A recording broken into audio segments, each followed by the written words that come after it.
Good morning. Happy All Saints Sunday to you all. I'm so glad that we can be together this morning. On behalf of everyone at Church of the Holy Communion, it is my distinct honor to welcome Dr. Bill Hardgrave as our All Saints Sunday speaker this year. Dr. Hardgrave began his tenure as the 13th president of the University of Memphis in April of 2022, following a 7-year tenure as the provost of Auburn University in Alabama. Before Auburn, Dr. Hardgrave taught at the University of Arkansas, where he distinguished himself as a scholar in the fields of management information systems and radio frequency identification, or RFID. He founded research institutes in each of those disciplines while he was teaching at Arkansas. In just over 2 years at the University of Memphis, Dr. Hardgrave has already invested himself in student success and academic readiness. He's continued the university's commitment to scientific research and to maintaining Carnegie R1 status. And he's participated in negotiations that led to several landmark investments in the athletic facilities of our beloved Memphis Tigers.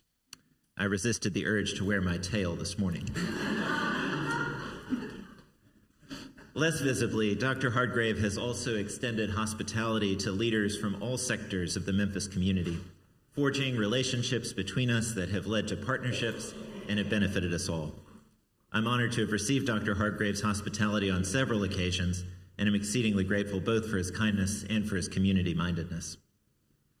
The University of Memphis plays a critical role in the vibrancy of the city of Memphis, and this relatively new Memphian has already proven his commitment to both the university and to the city. Please join me in welcoming this year's All Saints Sunday speaker, the president of the University of Memphis, Dr. Bill Hardgrave.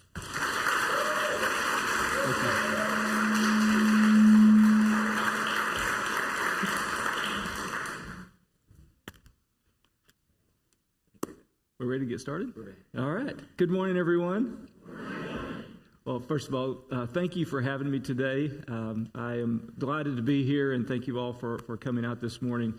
You know, I want to spend some time this morning talking about the state of higher education, talk about the University of Memphis and where we fit into where we're at and more specifically where we're going. So let me talk about higher education. And most people don't understand the business of higher education except what they get from popular media, which is not always putting higher education in the best light. So let me give you a sense for the state of higher education, and let me put it in the sense of if it were a business that you frequented. So think of any business you want to, and let me lay out some conditions. In this business, the number of potential customers is declining.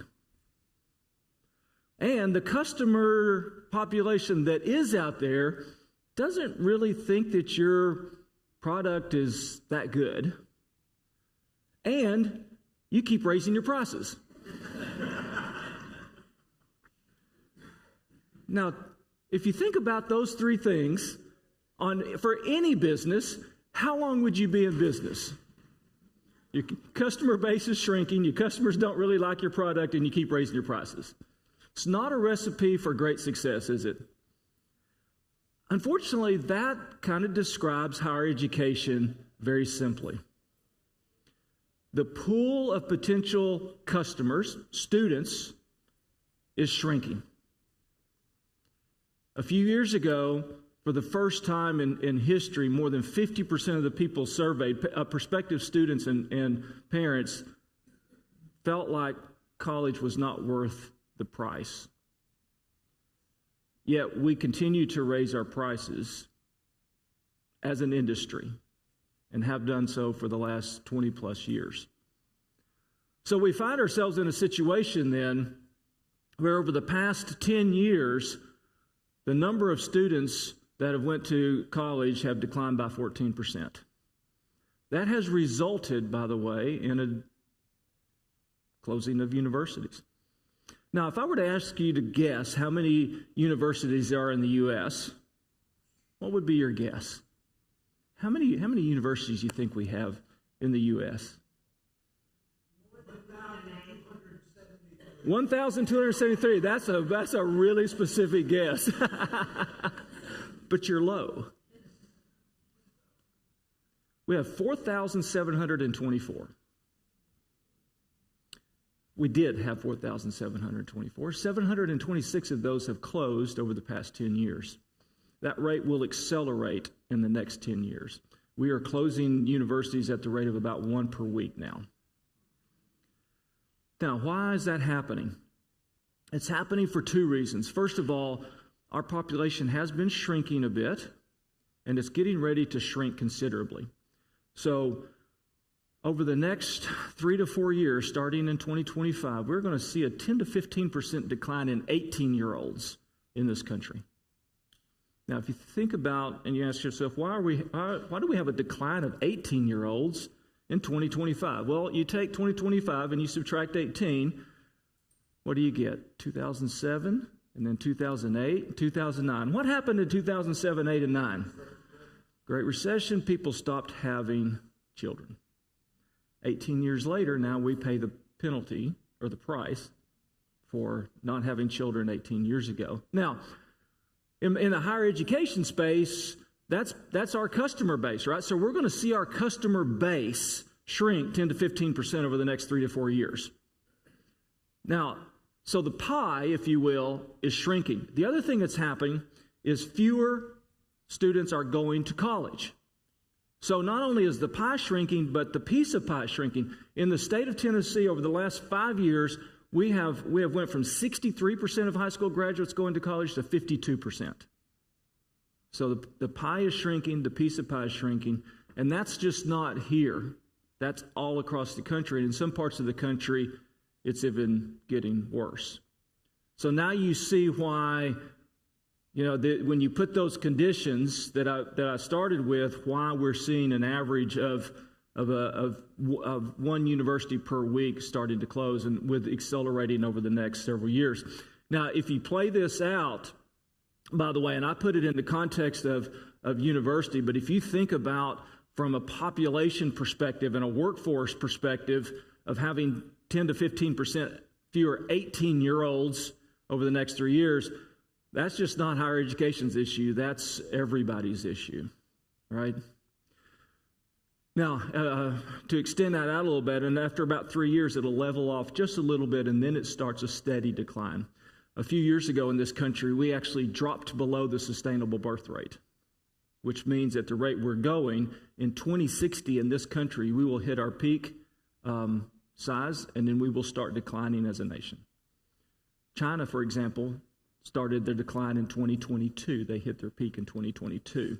So we're seeing countries across the globe hitting their peak population starting to decline. Again, what does that have to do with us? Well, again, those are prospective students, and when we play this out, right, what does higher education look like? So, how's that for good news for Sunday morning? Are everybody pumped up? This is my pump up speech, by the way. That's excellent. So I was saying, everybody, I hope we got some coffee because I'm going to put everybody to sleep this morning. So when you think about the context there, is the University of Memphis ready for what's coming?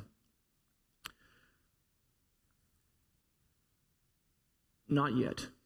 We're not yet ready. We're getting there. And by the way, there's a lot of universities who are refusing to believe that what I laid out is actually happening. They've kind of stuck their head in the sand and said, "Oh, you know what? We'll be fine." And that's how we find ourselves where we are right now in higher education. All these universities closing is because for the last 50 years. Now, I've been in higher education 30 years now, and for the last 50 years in higher education, honestly, you didn't have to do much more than just keep your doors open and not make too big a mess, and you had more students than you knew what to do with.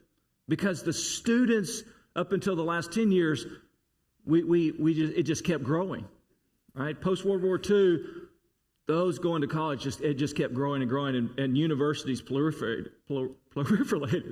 Yeah, they grew. And we just got more and more, and we just got complacent. And I honestly, as an industry, we got lazy. And now we're paying the price for that. And again, some universities are still refusing to acknowledge that this is an issue. And what we're seeing when I talked about these universities closing, it's not the universities, it's not of our size or our level. It's you take a university that has 1,000 students, for example, and they lose 100 students. That's the difference between whether they can stay open or have to close. And we will see more of those. And even universities our size who are not ready for what's coming are going to be a different university in the next 5 to 10 years. So what are we doing to get ready for all of this? We a couple of years ago shifted our thinking from the input of students, which has, by the way, been the thinking for the last 50 years, right? When you get lots of students, it's all about, let's just get them in the door, and then, they'll figure it out, and, they'll graduate. I know, if you think about it, for those of you who went to college, you think about your experience. I think about my experience. It was about, hey, once you kind of got in, you kind of figured it out and made your way. But we can't do that now. We have to be more intentional about the entry point. And to do that, you actually have to change your focus to the exit point. So for us, we've changed our focus to start with the idea of outcomes. If you start with outcomes, because we want every student that comes to the University of Memphis to have a successful outcome. That's either they graduated and get in a good job, or they're going to that law school or medical school or graduate school. But there has to be, you start with that in mind and you say, this is where we want them to end up. Then that drives everything that you do to get them there. And then that then affects what the admissions looks like. So one thing that we did this past year was to change that entry. Now, in the last several years, the university had practiced what many universities in the country are doing, was what was basically called open access. You know what? You apply, pretty much you get in. And then good luck to you in finishing. But if you change that lens to starting with the outcomes and work your way back, then you have to change how you do the entry. So this past year, we raised our admissions criteria to ensure, based upon data that we have of what it takes to be a successful student at the University of Memphis, we changed our criteria so that we had some assurance for ourselves and for that student and for their families to say, look, if we let you in, we believe you're going to be successful and you're going to have a good outcome. But if we were not confident that you met that criteria, at this point we said no. Now, let me tell you what that did to our incoming freshman class this year. Because the media headlines are, one thing, what happens is another. Our incoming freshman class was down 23% this year compared to the previous year. But it was intentional. Previous year, we had 19,000 applications. We admitted 16,000 of those students. This year, we had 21,000 applications. Good, right? We admitted 11,000 of those. So we significantly increased the qualifications of our incoming freshman students. Now, what we don't want to do, though, is tell a kid, look, you applied, you're denied, we wish you the best. So here's what we did. For the students who applied this past year, or this fall, if we didn't feel like they were ready to join us, we worked with them or offered to work with them to send them to a local 2-year school and take the classes that we believe they needed to get up to the point where they could be successful. And once they did, that could be 1 semester, 2 semesters, but take those and then we'll bring you back. You don't have to reapply. We're going to advise you. You're going to go over there. You're going to take those classes. By the way, if you're a Tennessee resident, you take those classes for free, so it's not costing you anything. Go over there and do that, come back. We also have what's called our Tiger Prep Academy that we built for a program for FedEx.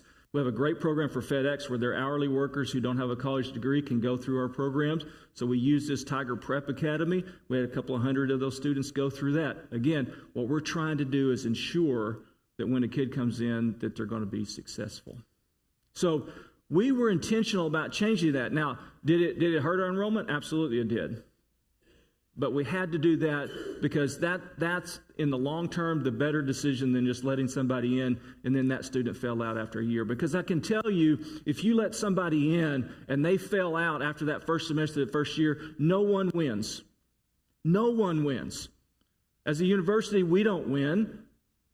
And certainly from a student perspective, and if you put yourself in the role of that student, they do not win. They've paid some money, they've taken out some loans perhaps, they've not taken a job somewhere, and their confidence is destroyed. The likelihood that that student ever comes back to a university is near zero. So that's a significant shift for us as a university. And it's going to take us a couple of years to kind of right the ship, if you will, on what size we're going to be. Right now, we're about 21,000 students. And that's a combination of about 16,000 undergraduate students and 5,000 graduate students. We have the capacity. We were at 22,000 last year. Again, we shrank. We knew that. We planned for it. This is not one of those headlines where you see, this university slashes their budget, because they were surprised that their enrollment changed. No, we planned for it. We knew this was going to happen. But many universities are not ready for that. And you will see those headlines of this university woke up today and realized, oh my gosh, we have fewer students, and they're in a world of hurt. We're not there.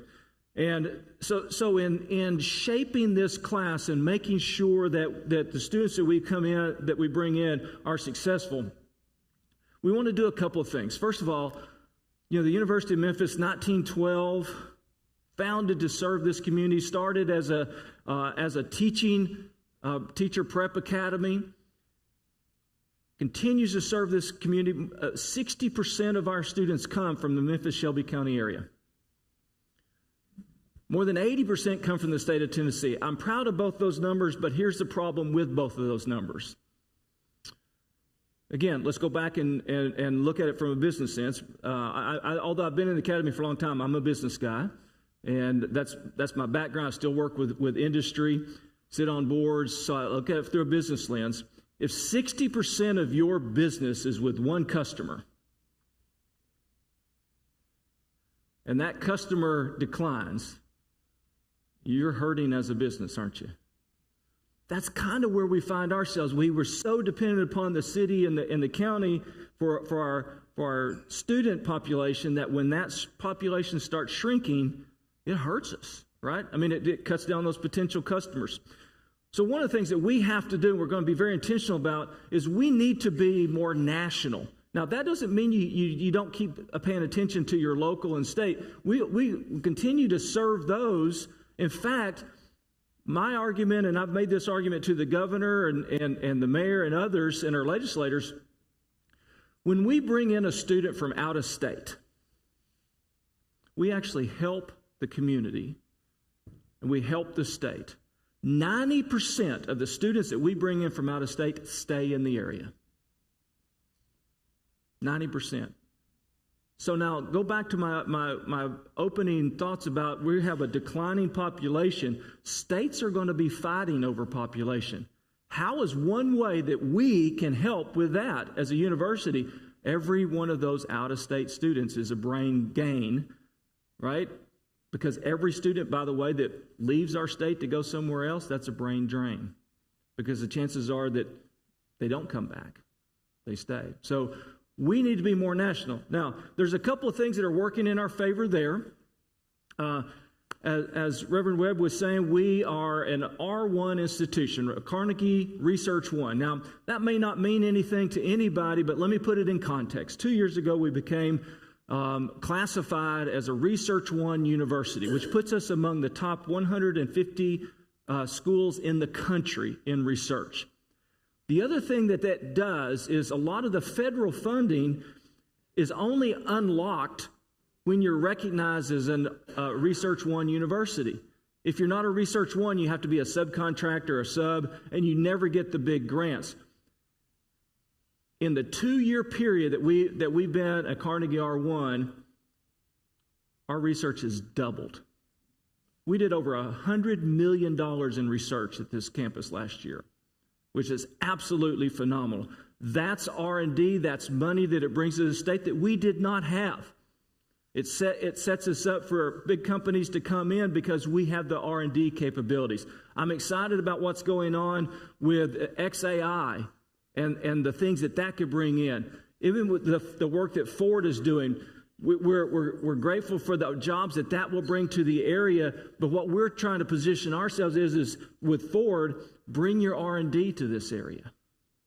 Not just the factory jobs, bring your R&D. Well, we have to be that university to do that. So that helps put us in a national spotlight. The other thing that puts us in a national spotlight, although yesterday's game didn't help, is athletics. Athletics does put us in a national spotlight. And if we can get eyeballs on the university that don't know us, that gives us a perspective in for a student. And, I could talk a lot about, some of you may have heard about conference realignment and some of the talk about, no, you haven't heard anything about that. And why is it important? Actually, for me, it's not about the athletics. Yes, we'll have good competition, and that's obviously something we want. But for me, from a university perspective, being in a national conference provides the university with national visibility. That's the key, and that's the importance for us being in a conference that will put eyeballs on us and more people watching our games. Because I've seen it firsthand at my previous institutions. When you get those students seeing you on national TV, it makes a difference. It makes a difference. Now, Reverend Webb, I want to be cognizant of our time and give everybody plenty of time to ask questions. But I want to go back to the students for a second, because I think that's one of the most critical things when we talk about our community and what's going on at the university, of changing that mindset to outcomes and ensuring that those students that get through get a good job or go to a good graduate school. Because one of the things that I've heard from and I've visited with every CEO of major companies in the area, every one of them tells me the same thing. They will hire every kid that we graduate in those fields that align with what they're doing. And I've seen it. And the reason why they hire these kids, one, they know that they're hardworking, good kids. Second, they will stay in the area. They will stay. Because even when we bring a kid from outside, and sorry if I call them kids, they are kids, right? They're 18 to 22 years for our undergraduates. They are kids. And when we bring them in, again, 90% stay here, is because they're getting good jobs, right? They go to work for FedEx or International Paper or AutoZone or St. Jude or whatever it may be. They're getting great jobs here, and they'll stay. That helps build up our community. But I also admit that there's a bias that I have when it comes to higher education, because I am a product of higher education. And I'm not suggesting that everybody ought to go to college, but I also know that when you do, it opens doors that perhaps you didn't have open to you before. One of the neat things about our university is when we look at our student body, this incoming freshman class this year, these numbers may surprise you, or that you may understand them.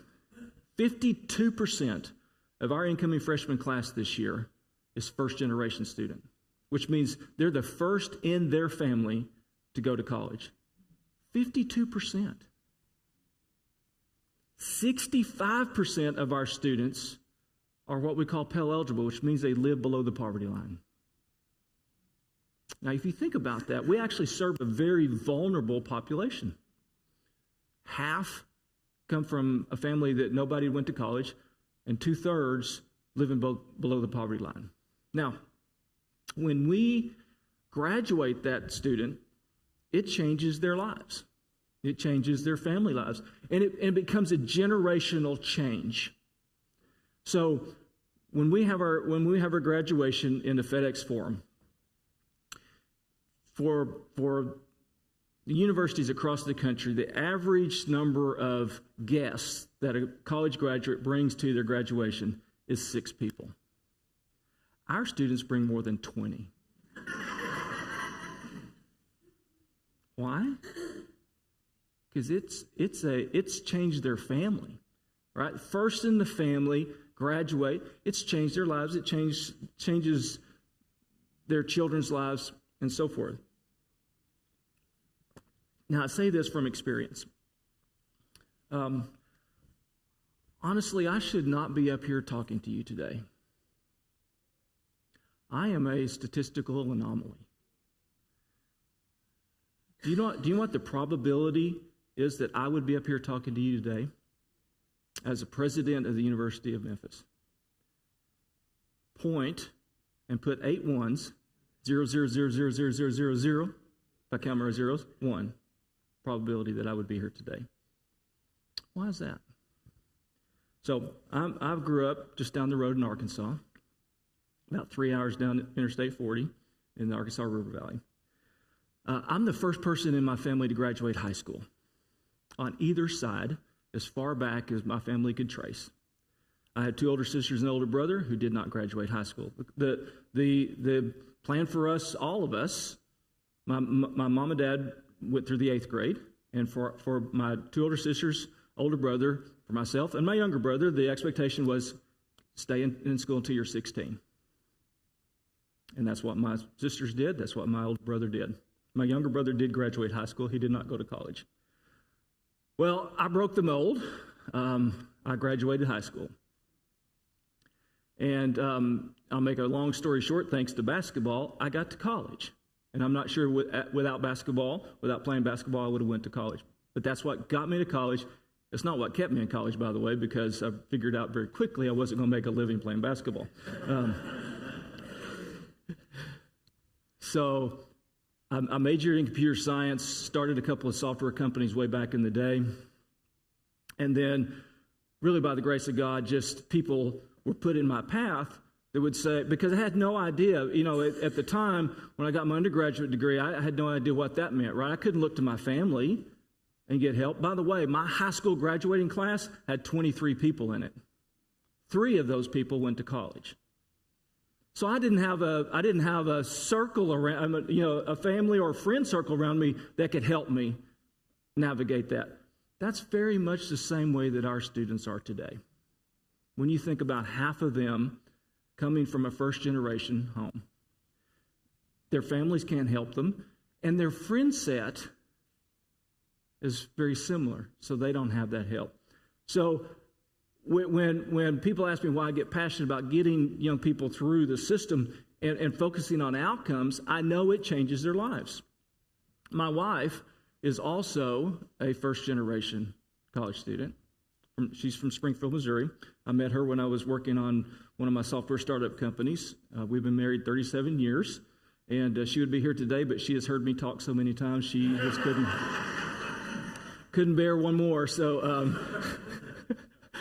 but she's a first generation. So for our children, I have a daughter who graduated from Auburn University when I was there, and she now lives in New York City. And a son who is a senior in Auburn and hopefully will graduate in about a month. There was no discussion whether they would finish high school. There was no discussion about whether they would go to college. It was, where do you go to college and what are you going to major in? So when we get these kids through the University of Memphis, and I see this every day with our students, and I see it at graduation when they bring these huge groups of family and friends to the graduation. They're there because they know that it just didn't change their life. It will change everybody around them and change their children's lives as well. So, lot of work to be done. I'm pleased with where we're at, but so much more to do. And I tell you this: I've never been at a university where it was so beloved and revered by the community. One of the things that struck me when I came here, I've been here about 2.5 years, was early on I was at a Mayor Strickland, which I'm assuming most of you know, who was mayor at the time, was giving a talk, and he was talking about the three pillars that held up the university, or that held up the city of Memphis. And he said FedEx, St. Jude, and the University of Memphis. And it just struck me, first of all, the importance that this city places on the university, but to be mentioned in the same sentence as those two great institutions. And I can tell you from a metropolitan university, there's not another university like that in the country where the city reveres that university as much as this community, and perhaps needs this university as much as this community does. And we take that role very seriously, and it starts with making sure that when we bring kids in, that we want them to graduate, we want them to go into the workforce, we want them to build up this community. With that, I mean, there's a lot more I could go from there, but, I want to make sure that we answer everybody's questions. Well, and if I could take the liberty of giving you two questions to start, and then I'll circulate through the congregation. First off, this is a community of faith, and we'd love to know what impact your own faith has on your leadership at the university.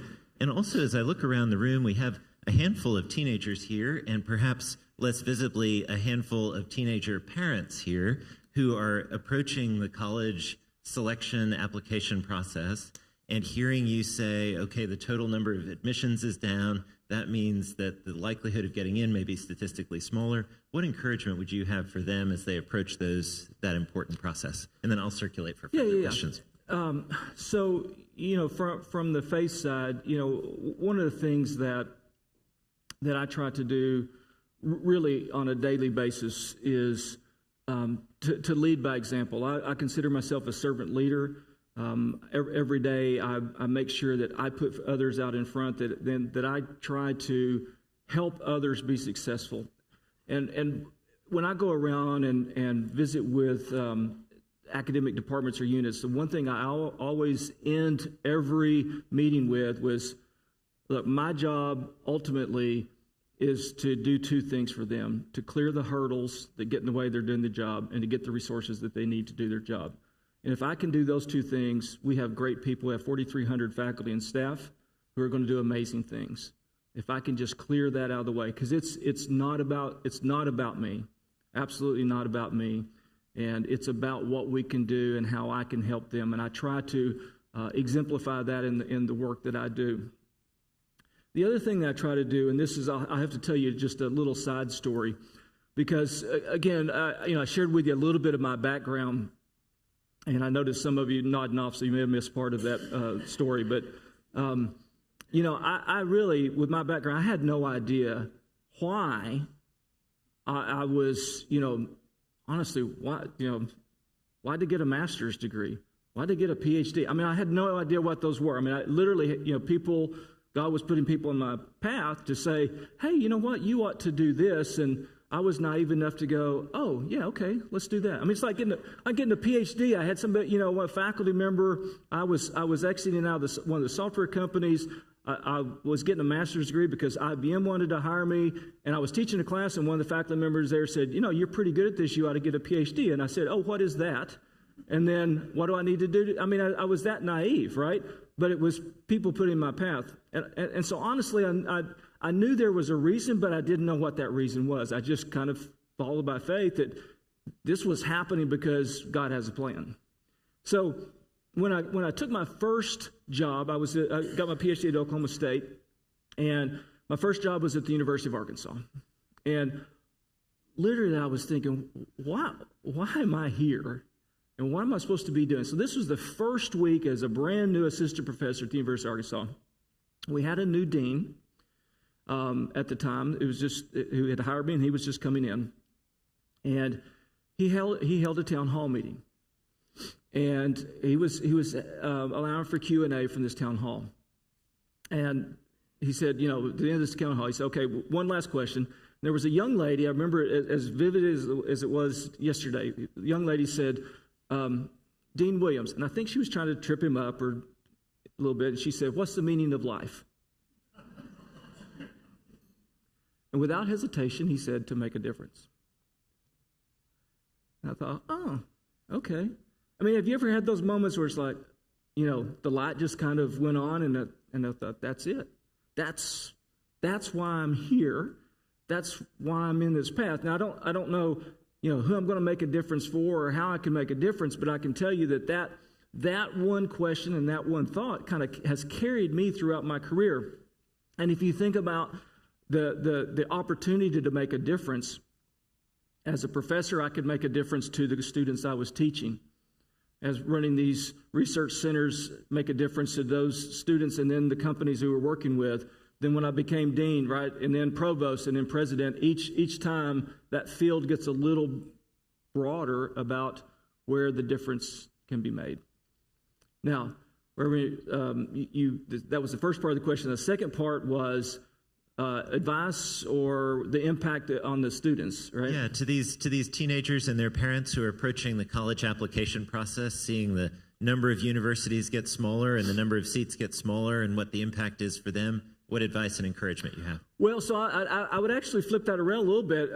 For those of you who are coming up on college in the next few years, the competition for you is going to get more fierce because there's going to be fewer you, which are customers, and the competition for you is going to get more fierce. Use that to your advantage. First of all, make sure you have the right grades. ACT, SAT scores are still important. A lot of universities stopped doing that. And they did that, honestly, as a way to just open up the enrollment more. But those are still great indicators, and a lot of scholarships are hinged upon that.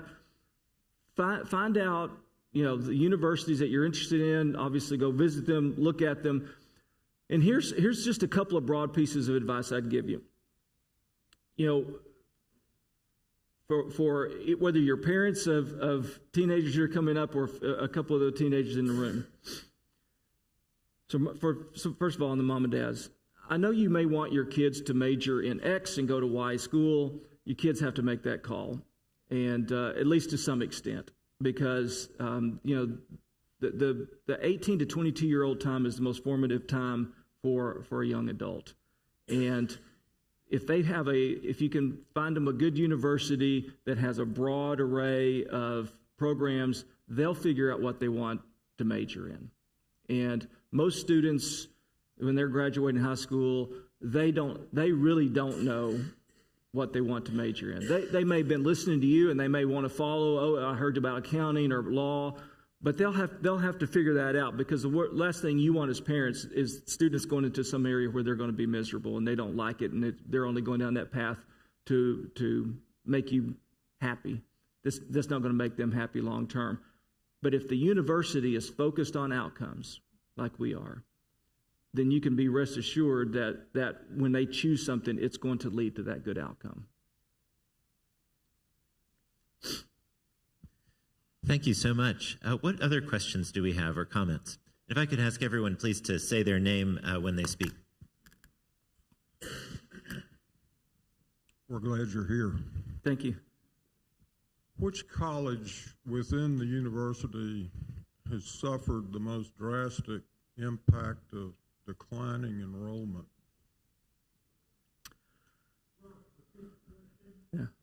And I can repeat it for you. Which college has suffered the biggest decline in enrollment? Which college within the university has suffered the greatest impact of declining enrollment? Yeah. So I have to answer that two ways, because it's one of these you can't take it on surface for what's happening. All right. So again, when we changed our plans a few years ago, we started emphasizing what we call STEM plus H plus B. So STEM plus health plus business. Those are the areas across campus that we're going to focus on, right? Because we see great jobs coming out of those areas. Health is a growing area, of course, and an important area, and then business as well. Now, so we're actually putting our resources then into those areas. Now, here's the interesting thing. If you look, and just on the surface, if you look at what's happened with the business and engineering, I'm just going to take those two colleges. Their enrollment over the past 4 or 5 years, contrary to what we see in other universities around, their enrollment declined. So if you look at it, you go, wow, but you're emphasizing those and they're on decline. Let's go back to our admissions policies. And let's say that you admit a student who is not academically strong. Are they going to major in engineering? No, they're not. So by again, this is one of those things. By letting the admissions drive everything else, right? You come to the wrong conclusion, right? By shaping the students and ensuring that they're going to be strong, then they will go into the fields where there's great outcomes. So we've actually seen declines in the colleges where we want the growth and where we're investing in the future. Phil McMillan. I know one of the ways the university impacts the city is through teacher education. Yes, a lot of the teachers go into city and county schools, and we've seen the scores, reading levels in city schools are pretty abysmal. Is there anything the university can do through teacher education to maybe help make the city schools better? Ooh, that's a... Well, that's all the time we have for today. Thank you very much. We ask hard questions at Holy Communion. So, let me provide a philosophical perspective, and then maybe more concrete. I think many of the issues that this city faces and many cities across the country face is our young people are not staying in school. We have far too many young people, 13, 14, 15-year-old, who are not in school. And if they're not in school and not employed, that leads to bad outcomes. So a key to helping lift the city is to keep these kids in school. You know, as a teacher prep area, and our school has been for many, many years part of the Memphis-Shelby County school system. But one thing I've heard, and if you've seen the numbers from our students versus those from the general Memphis-Shelby County school system, our students, they're either number 1 or 2 in the state in their test scores. Yes, they're amazing. They do an amazing job. So what I've been asked for the last 2 years, every time I would go to Nashville, which is quite often, the governor, legislators, others would say, how do you take what you are doing at the University of Memphis in your campus schools, and how do you spread that? And honestly, we were kind of constrained by being part of the Memphis-Shelby County schools. We were actually capped by the school system on how big we could be. And the way we taught, others were not doing that. So that was why this past legislative session, the state of Tennessee created we are our own school district now. And we did that for 2 reasons. They did that for 2 reasons. One is that we can grow the physical size of our school, which serves this community, by the way. And the second is to bring schools in that will follow the way that we believe that kids ought to be taught. And so that's how we are approaching that. Now, we continue to work with the Memphis-Shelby County school system and schools around the area, right? By placing our teachers into those. We start all the way down at pre-K and try to work it. But we felt like our largest and best impact could be as our own school system and exposing more students to that. Dr. Hargrave, the next question comes from our live online congregation. We have several people watching online as we live stream, and one of the questions we received from Brooke Caldwell is the university looking to include non-traditional students? She's thinking of Gen Z students who perhaps go into trade programs today, but then might need a college degree a number of years later. Yeah, thank them for that question. That's a great question. When you look at the numbers that I gave you earlier about that declining 18-year-old, one of the great opportunities, again, think about from a business perspective, the largest group of customers, by the way, that is out there for us, untapped, is not 18-year-olds. It's those who are 27 and above who do not have a college degree, that actually started some college and then didn't finish. That number is larger than the 18-year-olds. But traditional universities is not tapped into that. And in fact, what we've done, I've been part of the problem for the last 30 years because we've gotten complacent, again, with just, hey, we've got lots of 18-year-olds, we don't have to worry about all these other things. And we have set it up in this country where you have high school, you have your technical training centers, like we call them TCATs in the state of Tennessee. You have your 2-year schools, and you have your 4-year schools, and your comprehensive 4-year schools. Now, we're in that comprehensive 4-year school, right? We have law school, graduate programs. And the way we set it up is these are created in silos. And I'm over here, and I'm worried about what I do here. But you know what? I could care less what happens in TCAT or 2 years or the K through 12. Now, we care about K through 12 because we have it. But most do not, right? We keep them in the silos. And we also create barriers such that if you go to a TCAT, then we say, yeah, you went to a TCAT. We are not interested in you over here. Shame on us. Shame on us. Because we have created these pathways. We've created these when somebody gets off the highway to make it almost impossible to get back on. So I'm happy to say that one of the things that we started last year is we are being very intentional. We now have 2 programs with our TCAT systems, joint programs where you go to TCAT, you can take those classes there. They will actually then work to transfer to our university. I told our university 2 years ago I want us to be the most transfer-friendly university in the country. That we want to take the experience that people have, whether it was a TCAT or 2-year or working, and how do we translate that into credit hours so they can get back on the path if they want a 4-year degree. We don't want to be the hurdle. We want to be the hand that helps them.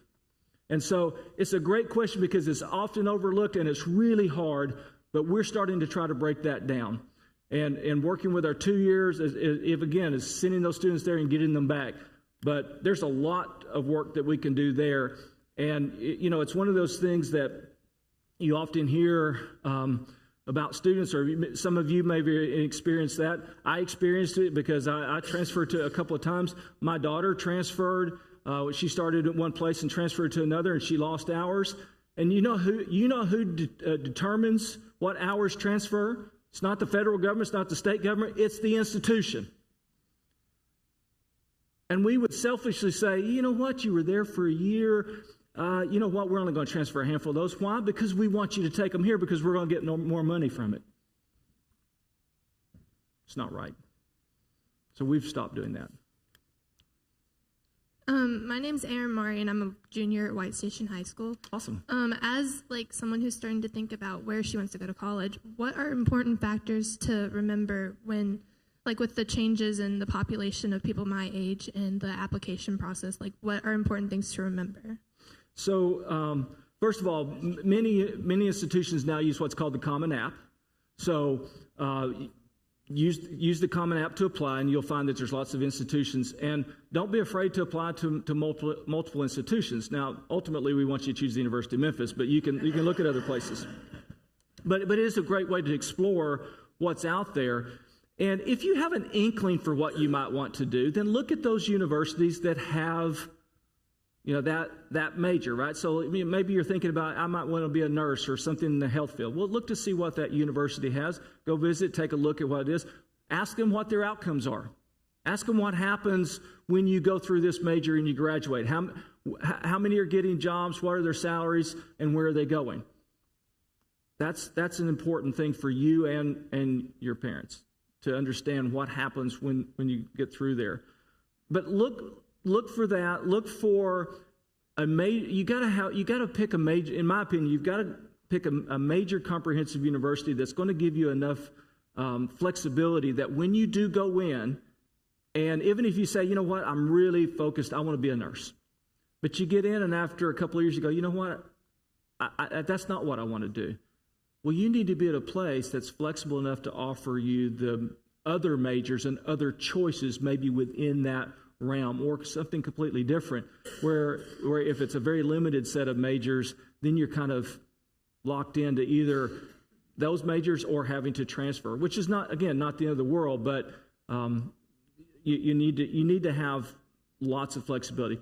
And look for that student experience. That's a key part of it. Many years ago, a university president at Boston College was asked, what's the purpose of the universities? And he gave a great answer at that time, and it is, we help people achieve their hopes and dreams. And so part of that hopes and dreams is what you can do as a student that you may have not even dreamed about. And I'll go back and use my example. Again, you think about from where I came. How many times do you think we sat around at the dinner table with my mom and dad, my brothers and sisters, and we talked about being a president of a university? See, I couldn't have even dreamed that, right? I mean, it wasn't even in my dream set. So go into a university kind of with this idea that you could be anything that you want to be, and you want to expose yourself to things that you hadn't even had a chance to dream about. We have time for about 2 more questions. I've got one here. Tim McCormack, proud graduate of the University of Memphis, class of '82. Woo, go Tigers, go. Knowing that the University of Tennessee has a medical school in Memphis, is there any chance in the world ever for us to have one, since I know most Carnegie R1 universities do have medical schools? Nothing is outside the realm of possibility.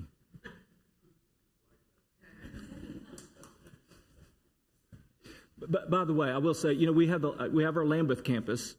I don't know if everybody knows that, but we have a campus in Jackson, a beautiful little campus. We have a robust nursing program there. Next year, we start our doctorate of physical therapy program there. We're also trying to build our teacher education program there so that we attract more rural students who then want to go to the rural areas. So we're trying to work on that. So as a health hub, that's a nice place to grow some health-related programs.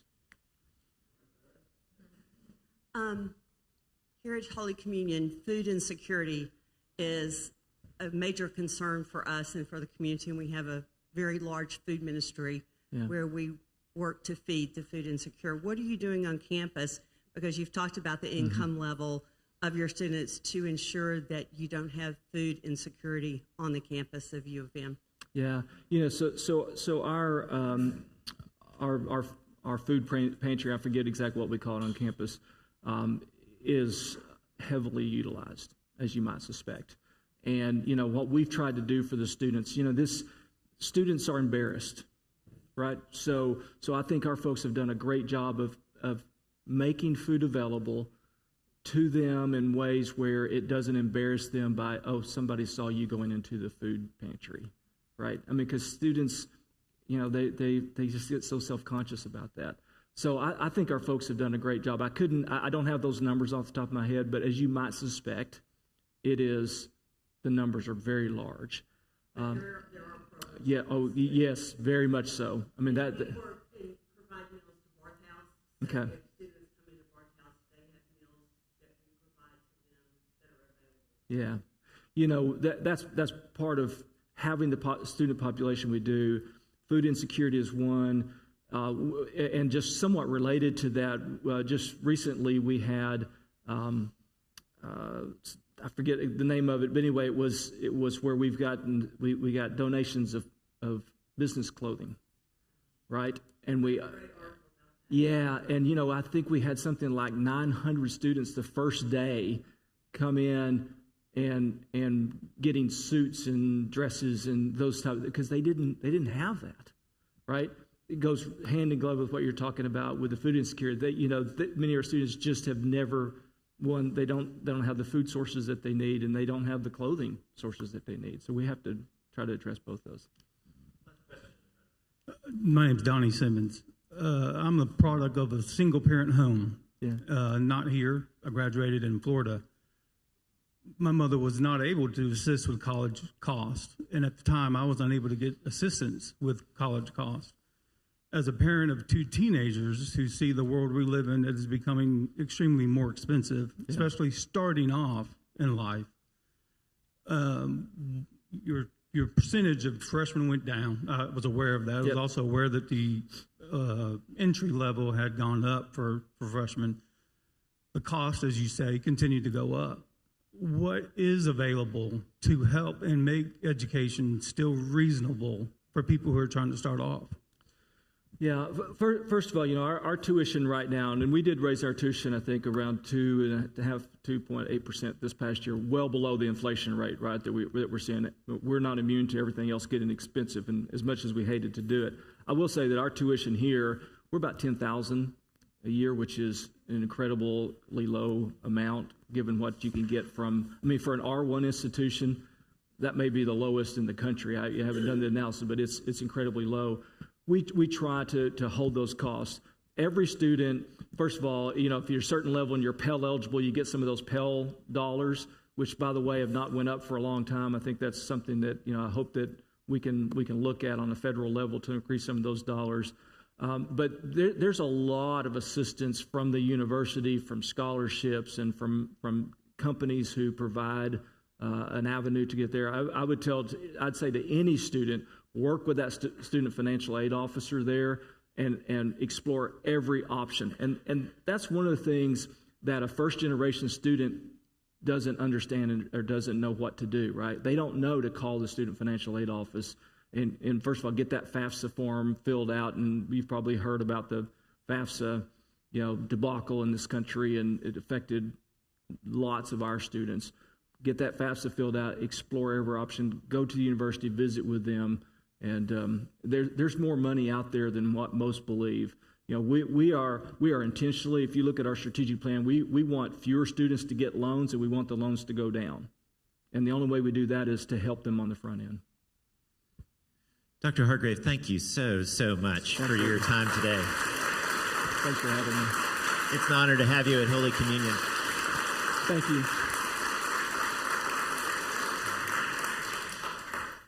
I came to this city just a little bit more than 11 years ago and quickly fell in love with it, and I see you already have, and Memphis needs people to love it. And so thank you so much, and thank you all for being here. Thank you to our online community for participating in the conversation today.